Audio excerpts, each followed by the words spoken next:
ನಮಸ್ತೆ ಸ್ನೇಹಿತರೆ, ನನ್ನ ಹೆಸರು ಪಲ್ಲವಿ ಹೆಗಡೆ ಅಂತ. ನಾವಿವತ್ತು ಒಬ್ಬ ಮಹಿಳಾ ಸಾಧಕಿಯ ಬಗ್ಗೆ ವಿಡಿಯೋನ ತಗೊಂಡು ಬಂದಿದ್ದೀವಿ. 15 ಗೋಲ್ಡ್ ಮೆಡಲ್ ಹಾಗೂ 1 ಸಿಲ್ವರ್ ಮೆಡಲ್ ವಿಜೇತೆ ಆಗಿರೋ AI ಕಂಪನಿಯ ಸಹ ಸಂಸ್ಥಾಪಕಿಯಾಗಿರೋ ಶ್ರೀಮತಿ ಸಂಪೂರ್ಣ ಹೆಗಡೆ ಅವರ ಬಾಯಿಂದನೇ ಅವರ ಸಾಧನೆಯ ಹಾದಿಯನ್ನು ಕೇಳಿದ್ದೀವಿ. ದಯವಿಟ್ಟು ವಿಡಿಯೋವನ್ನು ಎಲ್ಲೂ ಸ್ಕಿಪ್ ಮಾಡದೆ ಸಂಪೂರ್ಣವಾಗಿ ನೋಡಿ ಅಂತ ಕೇಳ್ಕೊತೀನಿ. ತುಂಬ ಇಂಟ್ರೆಸ್ಟಿಂಗ್ ಆಗಿದೆ ಈ ಜರ್ನಿ. ನಮಸ್ಕಾರ. ನಮಸ್ತೆ ವೀಕ್ಷಕರೇ, ನನ್ನ ಹೆಸರು ಪಲ್ಲವಿ ಹೆಗಡೆ ಅಂತ.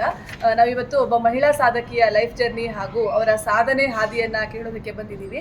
ಮೈಕ್ರೋಸಾಫ್ಟ್ ಮತ್ತು IBM ಅಲ್ಲಿ ಡೇಟಾ ಸೈಂಟಿಸ್ಟ್ ಆಗಿ ವರ್ಕ್ ಮಾಡಿ ಇವಾಗ ಬ್ಲೂಮ್ ವ್ಯಾಲ್ಯೂ ಕಾರ್ಪೊರೇಷನ್ ಎಂಬ ಆರ್ಟಿಫಿಷಿಯಲ್ ಇಂಟೆಲಿಜೆನ್ಸ್ ಸಂಸ್ಥೆಯ ಸಹ ಸಂಸ್ಥಾಪಕಿಯಾಗಿ ಕೆಲಸ ಮಾಡ್ತಾ ಅಂತಾರಾಷ್ಟ್ರೀಯ ಥ್ರೋಬಾಲ್ ಆಟಗಾರರಾಗಿ 15 ಗೋಲ್ಡ್ ಮೆಡಲ್ ಹಾಗೂ 1 ಸಿಲ್ವರ್ ಮೆಡಲನ್ನು ಗೆದ್ದು ಅಂತಾರಾಷ್ಟ್ರೀಯ ಥ್ರೋಬಾಲ್ ಫೆಡರೇಷನ್ನಲ್ಲಿ ಅಸಿಸ್ಟೆಂಟ್ ಸೆಕ್ರೆಟರಿ ಜನರಲ್ ಆಗಿ ಕೆಲಸ ಮಾಡ್ತಾ ಇರುವಂಥ ಶ್ರೀಮತಿ ಸಂಪೂರ್ಣ ಹೆಗಡೆ ಅವರನ್ನು ಮಾತಾಡ್ಸೋಣ ಬನ್ನಿ ಸ್ನೇಹಿತರೆ. ಇವಾಗ ಅವರ ಬಾಯಿಂದನೇ ಅವರ ಲೈಫ್ ಜರ್ನಿ ಮತ್ತು ಅವರ ಸಾಧನೆಯ ಜರ್ನಿಯನ್ನು ಕೇಳೋಣ ಬನ್ನಿ ಸ್ನೇಹಿತರೆ. ದಯವಿಟ್ಟು ಈ ವಿಡಿಯೋವನ್ನು ಎಲ್ಲೂ ಸ್ಕಿಪ್ ಮಾಡದೆ ಪೂರ್ತಿಯಾಗಿ ನೋಡಿ ಅಂತ ಕೇಳ್ಕೊತೀನಿ. ಯಾಕಂದರೆ ತುಂಬ ಇಂಟ್ರೆಸ್ಟಿಂಗ್ ಸಾಧನೆಯ ಹಾದಿ ಇದೆ. ಇದು ತುಂಬ ಜನರಿಗೆ ಇನ್ಸ್ಪಿರೇಷನ್ ಆಗ್ಬೋದು ಅಂತ ನನ್ನ ಅನಿಸಿಕೆ. ದಯವಿಟ್ಟು ಎಲ್ಲೂ ಸ್ಕಿಪ್ ಮಾಡದೆ ವಿಡಿಯೋವನ್ನು ನೋಡಿ. ನಮಸ್ಕಾರ ಮೇಡಮ್, ಈ ನಿಮ್ಮ ಲೈಫ್ ಜರ್ನಿ ಅಂದರೆ ನಾವೇ ಅರ್ಥ ಮಾಡಿಕೊಂಡು ವೀಕ್ಷಕರಿಗೆ ಇಂಟ್ರೊಡ್ಯೂಸ್ ಮಾಡೋದು ಅಷ್ಟು ಸುಲಭವಾಗಿಲ್ಲ. ಇದನ್ನು ನಿಮ್ಮ ಬಾಯಿಂದನೇ ನೀವು ನಮ್ಮ ವೀಕ್ಷಕರಿಗೆ ಹೇಳ್ಕೋಬೇಕು ಅಂತ ಕೇಳ್ಕೊತೀನಿ. ಖಂಡಿತ. ಎಲ್ಲರಿಗೂ ನಮಸ್ಕಾರ, ಎಲ್ಲ ವೀಕ್ಷಕರಿಗೂ ನಮಸ್ಕಾರ. ನಾನು ಸಂಪೂರ್ಣ ಹೆಗಡೆ ಅಂತ. ನಮ್ಮೂರು ಸಿದ್ದಾಪುರದ ಹತ್ರ ಒಂದು ಹೀನಗಾರು ಅಂತ ಉತ್ತರ ಕನ್ನಡ ಜಿಲ್ಲೆ. ನಾನು ಅಲ್ಲಿ ಹುಟ್ಟಿ ಬೆಳೆದು ಅಲ್ಲೇ ಹೈಸ್ಕೂಲು ವಿದ್ಯಾಭ್ಯಾಸ ಮುಗಿಸಿ ಅದಾದ ನಂತರ ನಾನು ಹುಬ್ಬಳ್ಳಿಯಲ್ಲಿ ಡಿಪ್ಲೊಮಾ ಕಂಪ್ಯೂಟರ್ ಸೈನ್ಸ್ ಮಾಡಿ ಅದಾದ ನಂತರ ಬೆಂಗಳೂರಿಗೆ ಬಂದು ಕೆಲಸ ಮಾಡೋದಕ್ಕೆ ಶುರು ಮಾಡಿ ಅದ್ರ ಜೊತೆಗೆ ಬೇರೆ ಎಲ್ಲ ಒಂದು ಓದನ್ನು ಮುಂದುವರಿಸೋದಾಗಲಿ ಅಥವಾ ಕೆಲಸವನ್ನು ಮುಂದುವರಿಸೋದು, ನನ್ನ ಸಾಂಸಾರಿಕ ಜೀವನವನ್ನು ಮುಂದುವರಿಸ್ಕೊಂಡು ಹೋಗ್ತಾ ಇದ್ದೀವಿ. ಮೇಡಮ್, ಇದು ನಿಮ್ಮ ಈ ಏನು ಇದೇ ಸ್ಪೋರ್ಟ್ಸ್ ಜರ್ನಿ ಏನಿತ್ತು ಅದು ಯಾವಾಗಿಂದ ಶುರುವಾಗಿರೋದು? ನೀವು ಬಾಲ್ಯದಿಂದನೇ ಶುರುವಾಯ್ತಾ ಅಥವಾ ಆಮೇಲೆ ಶುರುವಾಯ್ತಾ? ಆಮೇಲೆ ಮದುವೆ ಆದಮೇಲೂ ನೀವು ಇದನ್ನು ಮುಂದುವರಿಸ್ಕೊಂಡು ಬಂದ್ರಾ? ನೀವು ಒಬ್ಬ ತಾಯಿಯಾಗಿ ನಿಮ್ಮ ಸಾಂಸಾರಿಕ ಜೀವನವನ್ನು, ಸ್ಪೋರ್ಟನ್ನು, ನಿಮ್ಮ ಪ್ರೊಫೆಷನನ್ನು ಹೇಗೆ ನಿಭಾಯಿಸ್ಕೊಂಡು ಬಂದ್ರಿ? ಇವೆಲ್ಲ ಜರ್ನಿ ಹೇಗಿತ್ತು ಅನ್ನೋದನ್ನು ಸಂಪೂರ್ಣ ಮಾಹಿತಿಯನ್ನು ನಮಗೆ ನೀವು ನಮ್ಮ ವೀಕ್ಷಕರಿಗೆ ನೀಡಬೇಕು ಅಂತ ಕೇಳ್ಕೊತೀನಿ. ಖಂಡಿತವಾಗಿ. ನಾನು ಚಿಕ್ಕವಳಿದ್ದಾಗ ಅಂದರೆ ಕನ್ನಡ ಶಾಲೆ ಅಂತ ಹೇಳ್ತಾರಲ್ಲ, ನಮ್ಮಲ್ಲಿ ಪ್ರಾಥಮಿಕ ಶಾಲೆ, primary school, basically Kannada medium ಸ್ಕೂಲಲ್ಲೇ, ಚಿಕ್ಕಹಳ್ಳಿಯಿಂದ ಬಂದವರು, ಕನ್ನಡ ಮಾಧ್ಯಮ ಶಾಲೆಯಲ್ಲೇ ಓದಿ ಆವಾಗಿಂದನೂ ನಾನು ಸ್ಪೋರ್ಟ್ಸಲ್ಲಿ ಇದ್ದೆ. ಆಟ ಆಡ್ತಾ ಇದ್ವಿ ನಾವು. ಮತ್ತೆ ತಾಲೂಕಾ ಮಟ್ಟ, ವಲಯ ಮಟ್ಟ, ತಾಲೂಕಾ ಮಟ್ಟ ಈ ಥರ ಎಲ್ಲ ಹೋಗ್ತಾ ಇದ್ವಿ. ಹೈಸ್ಕೂಲ್ನಲ್ಲೂ ಅಷ್ಟೇ ಜಿಲ್ಲಾ ಮಟ್ಟಕ್ಕೆಲ್ಲ ನಾವು ಹೋಗ್ತಾ ಇದ್ವಿ. ಎಲ್ಲ ಆಟನೂ ಆಡ್ತಾ ಇದ್ದೆ ನಾನು. ಸಾಮಾನ್ಯವಾಗಿ ಆಟ ಅಂತಂದ್ರೆ ತುಂಬ ಪ್ರೀತಿ ಇತ್ತು ಮೊದಲಿಂದ. ಹಾಗೆ ಕಾಲೇಜಲ್ಲೂ ಅಷ್ಟೇ, ಹುಬ್ಳಿಯಲ್ಲಿ ನಾವು ಓದುವಾಗ ನಾವು ಸ್ಟೇಟ್ ಲೆವೆಲ್ನಲ್ಲಿ ಆಟ ಆಡಿದ್ದೀವಿ, ಮೆಡಲ್ಸ್ ಅನ್ನು ವಿನ್ ಆಗಿದ್ದೀವಿ. ನಾನು ಅಥ್ಲೆಟಿಕ್ಸಲ್ಲೂ ಮೆಡಲ್ಸ್ ಅನ್ನು ವಿನ್ ಆಗಿದ್ದೀವಿ. ಅದಾದ ನಂತರ ನಾನು ಅಂದರೆ ಇಷ್ಟೆಲ್ಲ ಆಟ ಆಡಿ ಅದಾದ ನಂತರ ಕೆಲಸಕ್ಕೆ ಅಂತ ಶುರು ಮಾಡಿದ ಮೇಲೆ ನನಗೆ ಸ್ಪೋರ್ಟ್ಸ್ ಆಟ ಆಡೋದಕ್ಕೆ ಯಾವುದೇ ಒಂದು ಸೌಕರ್ಯ ಇರಲಿಲ್ಲ, ಮತ್ತೆ ಜನ ಇರಲಿಲ್ಲ, ಸಂಪರ್ಕ ಇರಲಿಲ್ಲ. ಅಲ್ಲಿ ಮಧ್ಯೆ ನಿಮ್ಮ ಸ್ಪೋರ್ಟ್ಸ್ಗೂ ನಿಮಗೂ ಕನೆಕ್ಷನ್ ಕಟ್ ಆಗಿತ್ತು? ಖಂಡಿತವಾಗಿ ಕಟ್ ಆಗಿತ್ತು. 14 ವರ್ಷಗಳ ಕಾಲ. ಅಷ್ಟೊಂದು ಲಾಂಗ್ ಗ್ಯಾಪ್ ಆಗಿತ್ತು? 14 ವರ್ಷ ಗ್ಯಾಪ್ ಆಗಿತ್ತು.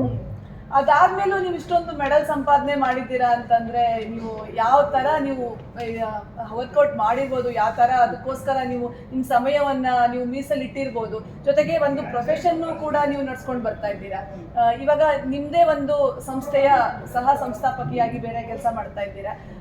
ಜೊತೆಗೆ ಮಗು ಬೇರೆ ಜೊತೆನಲ್ಲಿತ್ತು. ಆ ಮಗು ಸಣ್ಣವಳಿದ್ದಾಗಿನ ಜರ್ನಿ ಹೇಗಿತ್ತು? ನಿಮ್ಮ ಸ್ಟ್ರಗಲ್ ಏನಿತ್ತು? ನೀವು ಹೇಗೆ ಮೇಂಟೈನ್ ಮಾಡ್ಕೊಂಡು ಇಲ್ಲಿವರೆಗೆ ತಗೊಂಡು ಬಂದ್ರಿ? ಇವೆಲ್ಲ ನಮ್ಮ ವೀಕ್ಷಕರಿಗೆ ಹೇಳಬೇಕು.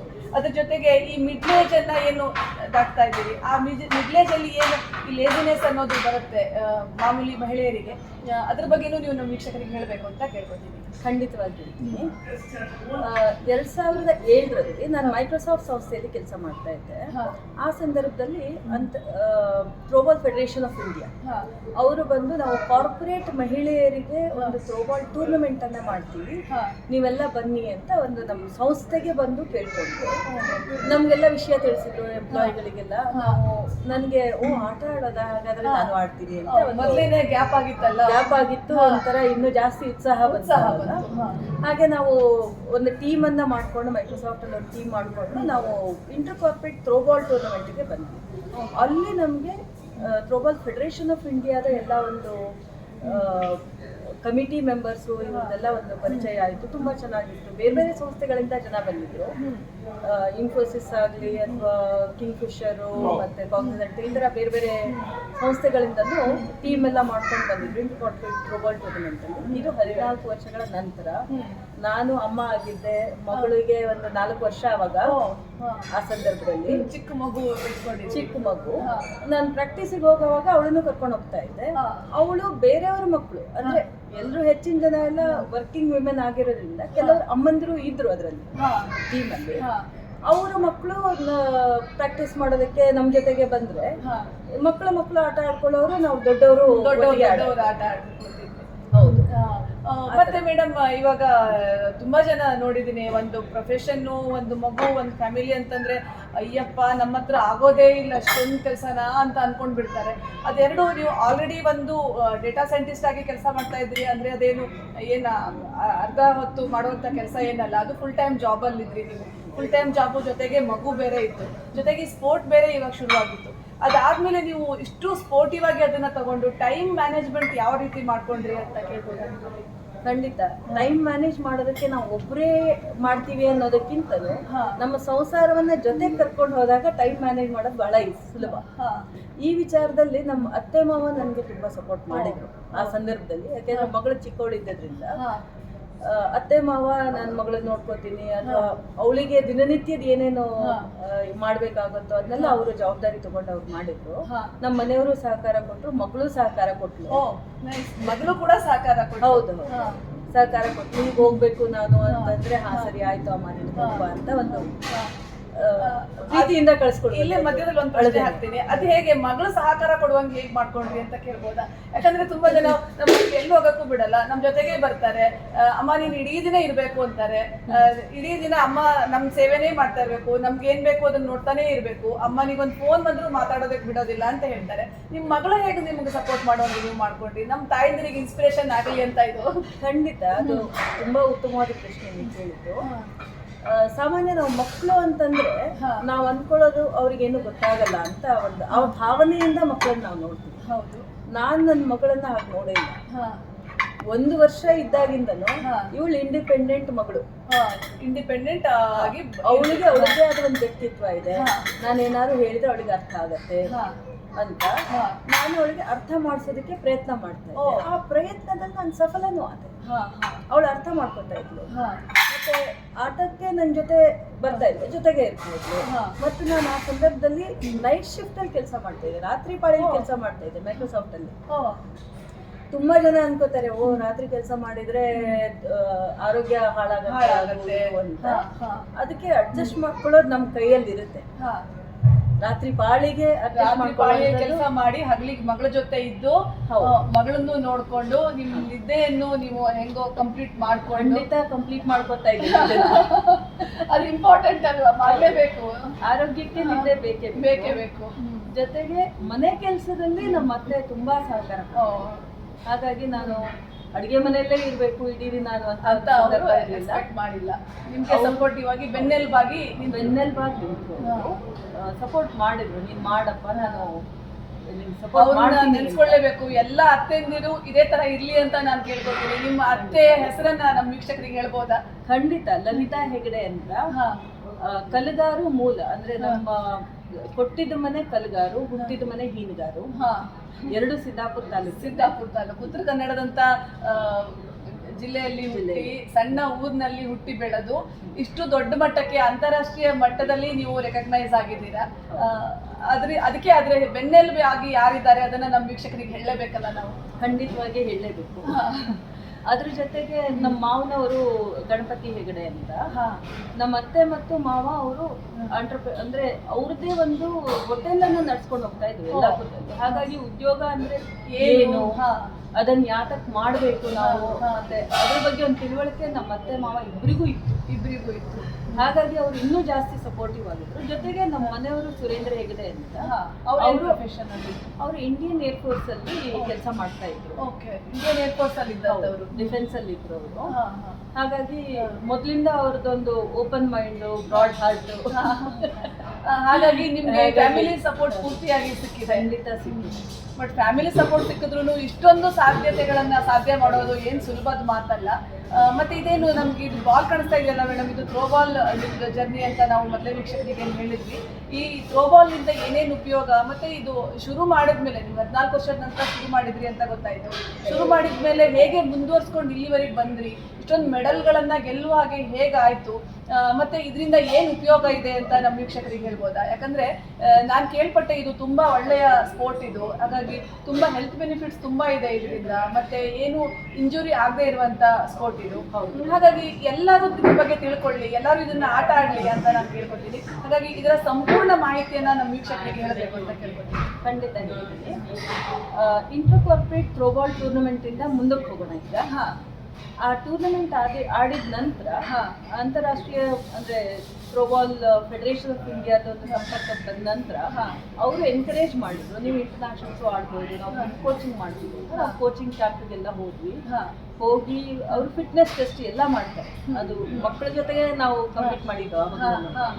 ನಾನು ಮದುವೆ ಆಗಿದೆ ಅಂತ ನಾನು ಸಪ್ರೇಟ್ ಆಗಿ ಏನು ಮಾಡಿಲ್ಲ, ಎಲ್ಲರ ಜೊತೆನೆ ನಾವು ಕಂಪ್ಲೀಟ್ ಮಾಡಿಬಿಟ್ಟು ನಾವು ಆಟವನ್ನ ಕಲ್ತ್ಕೊಂಡು ಇನ್ನೂ ಜಾಸ್ತಿ ಅಂದ್ರೆ ಇಂಟರ್ನ್ಯಾಷನಲ್ಗೆ ಹೋಗ್ಬೇಕು ಅಂತ ನನ್ನ ಜಾಸ್ತಿ ಕಲಿತು.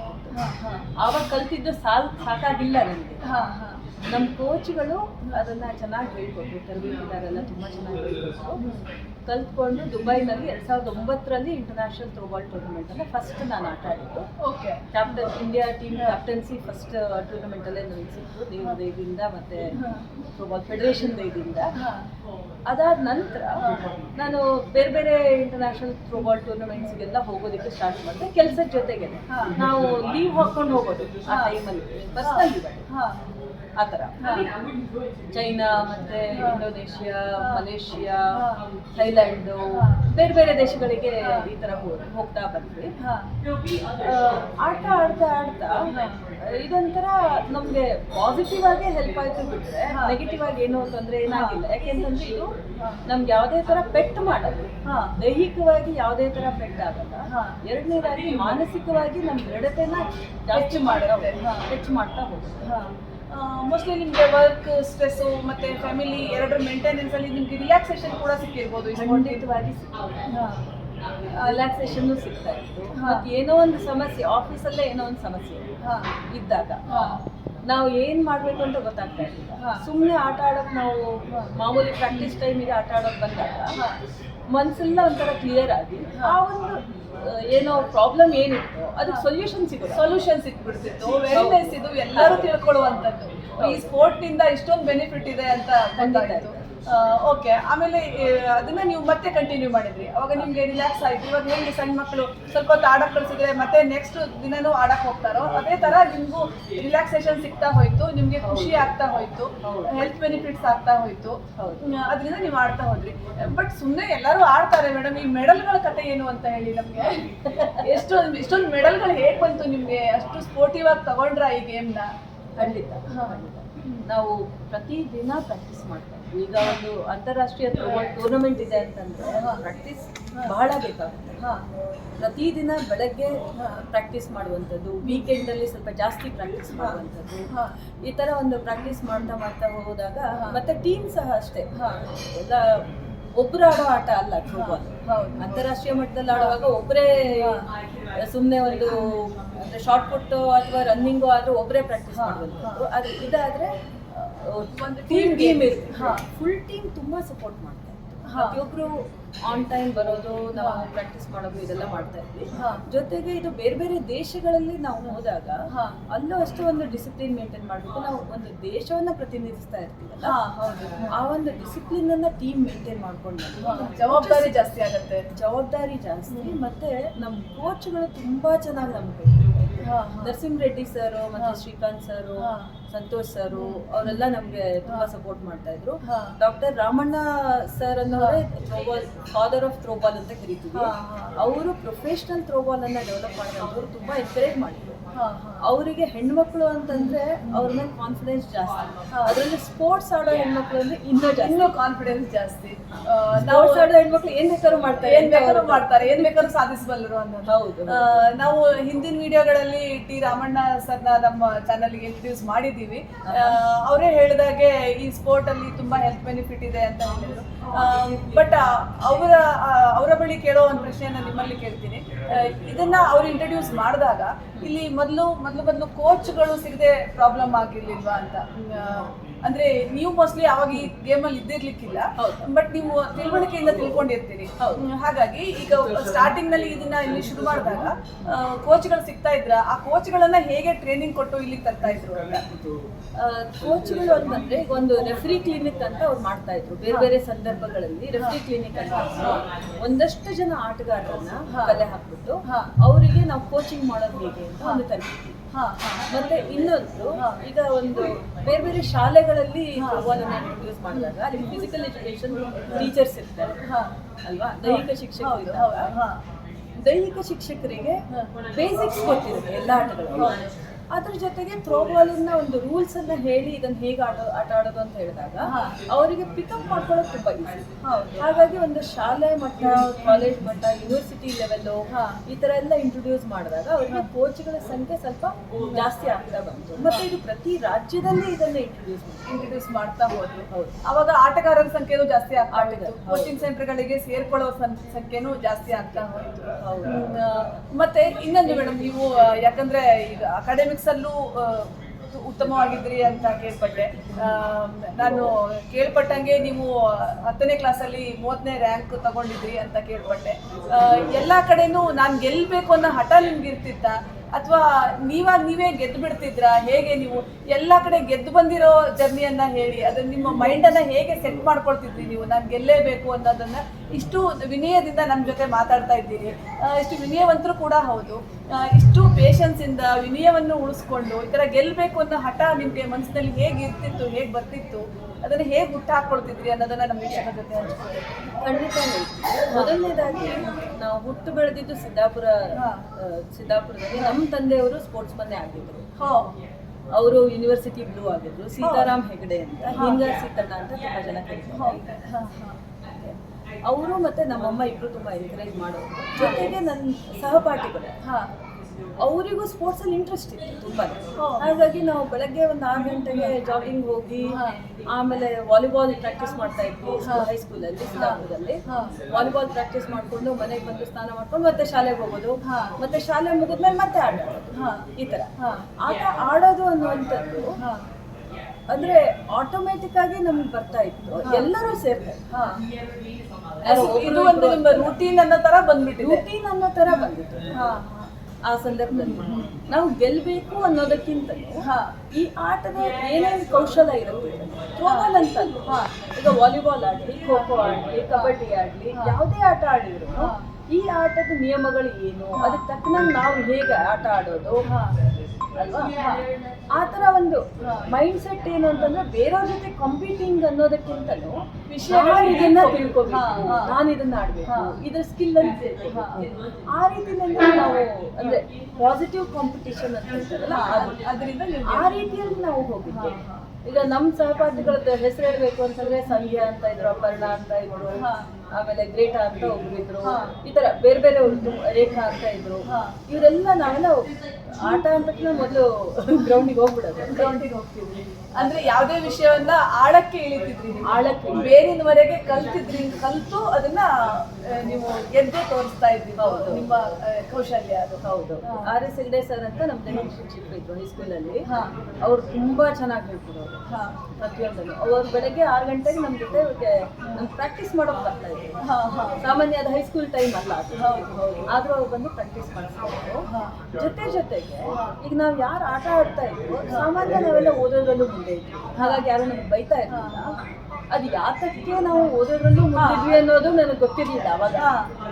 ಆಟನೂ ಆಡ್ತಾ ಇದ್ವಿ, ಹಾ. ಮನೆಗೆ ಬಂದು ಓದ್ತಾ ಇದ್ವಿ. ನಾವು ಮಾಮೂಲಿ ಪ್ರತಿದಿನ ಆಟ ಆಡ್ತಾ ಇದ್ವಿ. ಓಕೆ, ಇದೊಂದು ಸ್ವಲ್ಪ ಇಂಟ್ರೆಸ್ಟಿಂಗ್ ಆಗಿದೆ. ಯಾಕಂದ್ರೆ ಪೇರೆಂಟ್ಸ್ ಹೇಳೋದು ಕೇಳಿದೀನಿ, ಆಟ ಆಡಬೇಡ, ಓದ್ಕೋ, ಓದಿದ್ರೆ ಮಾರ್ಕ್ಸ್ ಬರುತ್ತೆ, ಆಟ ಆಡಿದ್ರೆ ಏನ್ ಸಿಗತ್ತೆ ಅನ್ನೋದನ್ನ ಇದು ನಮ್ಮ ಎಲ್ಲ ಪೇರೆಂಟ್ಸ್ಗಳಿಗೆ ನೀವು ಹಂಚ್ಕೊಳ್ಬೇಕು ಅಂತ ಕೇಳ್ಕೊತೀನಿ. ಅಕಾಡೆಮಿಕ್ಸ್ ಅಲ್ಲೂ ಮುಂದಿದ್ರಿ, ಸ್ಪೋರ್ಟ್ಸ್ ಅಲ್ಲೂ ಮುಂದೆ ಇದ್ರಿ. ಯಾಕಂದ್ರೆ ನೀವು ಕೂಡ ಒಂದು ಹ್ಯೂಮನ್ ಬೀಯಿಂಗ್ ಆಗಿ, ಹ್ಯೂಮನ್ ಬೀಯಿಂಗ್ ಸಹಜವಾಗಿ ಏನು ಆಸೆ ಆಕಾಂಕ್ಷೆಗಳಿರುತ್ತೆ ನಿಮಗೂ ಕೂಡ ಇರುತ್ತೆ.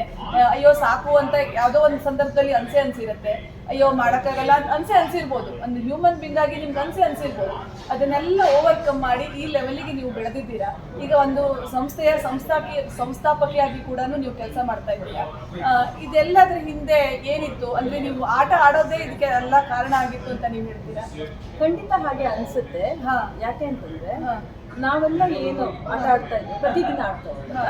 ನಾನು 10th ಸ್ಟ್ಯಾಂಡರ್ಡ್ ಅಲ್ಲಿ ಆ ದಿನ ಸಹ ಒಂದು ಅರ್ಧ ಗಂಟೆ ಮಿನಿಮಮ್ ಮಾಡ್ಲೇಬೇಕು ಅಂತ ಆಟ ಆಡ್ಕೊಂಡು ನಾನು ಎಕ್ಸಾಮ್ ಬರ್ದಿದ್ದೀನಿ. ಎಕ್ಸಾಮ್ ದಿನ ಕೂಡ ಆಟ ಆಡಿ ಹೌದು, ಪ್ರತಿದಿನ ಆಟ ಆಡ್ಲೇಬೇಕು. ಅದಕ್ಕೆ ಬ್ರೇಕ್ ಇಲ್ಲ. ಅದೊಂದು ರೂಟೀನ್. ಈಗ ಹೇಗೆ ದಿನ ತಿಂಡಿ ತಿಂತೀವಿ, ಊಟ ಮಾಡ್ತೀವಿ, ಅದೇ ತರ ಆಟನೂ ಆಡ್ತೀವಿ. ಅದು ಹೆಂಗೆ ಅಂತಂದ್ರೆ ನಿಮ್ ಪುಸ್ತಕದಲ್ಲೂ ಬರುತ್ತೆ. ಟೀಚರ್ಸ್ ಕ್ಲಾಸಲ್ಲಿ ಹೇಳ್ಕೊಟ್ಟಿರ್ತಾರೆ. ದಿನ ಅರ್ಧ ಗಂಟೆ ನಾವು ಎಕ್ಸಸೈಸು, ವ್ಯಾಯಾಮನೋ, ಆಟನೋ ಏನೋ ಒಂದು ಆಡ್ಬೇಕು. ಅದು ನನ್ನ ತಲೆನಲ್ಲಿ ಕೂತಿದ್ದೆ, ದಿನ ಆಡ್ತಾ ಇದ್ದೆ. ಇವತ್ತು ಎಕ್ಸಾಮ್ ಅಂತ ಯಾಕೆ ಬಿಡಬೇಕು? ಇವತ್ತು ಆಡ್ಬೇಕು. ಆಟ ಆಡೋದಕ್ಕೆ ನಿರ್ಬಂಧ ಇಲ್ಲ. ಆಟ ಆಡ್ಕೊಂಡು ನಾನು ಎಕ್ಸಾಮ್ ಬರೆದು 30th ರ್ಯಾಂಕ್ ಕರ್ನಾಟಕ ಸ್ಟೇಟ್. ಕರ್ನಾಟಕಕ್ಕೆ 30th ರ್ಯಾಂಕ್. ಯಾವುದೇ ಪಾಲಕರಿದ್ರು ಆಟ ಆಡಬೇಡಿ ಅಂತ ನಿಮ್ಮ ಮಕ್ಕಳಿಗೆ ದಯವಿಟ್ಟು ಹೇಳ್ಬಿಡಿ. ಇದನ್ನ ಇನ್ನೂ ಒತ್ತಿ ಹೇಳ್ಬೇಕು ನಮ್ಮ ವೀಕ್ಷಕರಿಗೆ. ಖಂಡಿತವಾಗಿ ಪ್ರತಿಯೊಬ್ಬ ವೀಕ್ಷಕರಿಗೂ ಹೇಳ್ತಾ ಇದ್ದೀನಿ ನಾನು. ಆಟ ಅನ್ನೋದು ನಮ್ಮ ದೇಹಕ್ಕೆ ಶಕ್ತಿ ಕೊಡುವಂಥದ್ದು, ಮನಸ್ಸಿಗೆ ಶಕ್ತಿ ಕೊಡುವಂಥದ್ದು. ನಾವು ಪರೀಕ್ಷೆಗೆ ಅಂತ ಹೋದಾಗ ಮಕ್ಕಳು ಯಾವುದೇ ಮಕ್ಕಳು ಪರೀಕ್ಷೆಗೆ ಹೋದಾಗ ಅವರು ಭಯದಿಂದ ಏನಾದರೂ ಬರೀಲಿಕ್ಕೆ ಆಗ್ತಾ ಇಲ್ಲ ಅಂತಂದರೆ ನಾವು ಆಟ ಆಡಿದ್ರೆ ಶಕ್ತಿ ನಮಗೆ ಆ ಸಂದರ್ಭದಲ್ಲಿ ಬುದ್ಧಿ ಕೊಟ್ಟು ಬರೆಯೋದಕ್ಕೆ ಅನುವು ಮಾಡ್ತೀವಿ.